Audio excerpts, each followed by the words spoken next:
Une campagne de terrain. Les militants du NPA tractaient hier en centre-ville. Le NPA, l'un des petits partis en lice à la présidentielle. Depuis quelques semaines, on sent qu'il y a une petite dynamique qui se met en place. On le voit un petit peu partout en France, il y a plus de monde dans les meetings. Et parce que Philippe, c'est un ouvrier, pas un professionnel de la politique. Alors au moment de la crise de la représentation politique, ça marche un petit peu. Donc oui, on sent qu'il y a une petite dynamique depuis quelques temps. Vers 18 h, ils sont rejoints par Philippe Poutou, leur candidat à l'élection présidentielle. L'ouvrier de Ford, près de Bordeaux, est en meeting le soir même à l'auberge de jeunesse.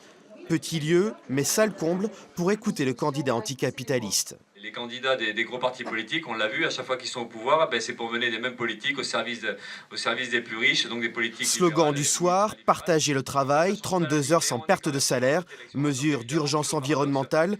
Pour le NPA, énergie, santé et transport ne doivent plus être des marchandises, des thèmes développés par Philippe Poutou. L'idée, c'est de répartir le travail entre tout le monde. Aujourd'hui, il n'y a pas de raison qu'il y ait des gens qui galèrent au chômage ou dans la précarité, puis que de notre côté, les gens galèrent dans des conditions de travail déplorables, dégradées, avec une surcharge de travail. Donc la réponse, elle est immédiate, c'est partage du temps de travail entre tous. Donc ça passe par la réduction du temps de travail et l'interdiction des licenciements et réembaucher.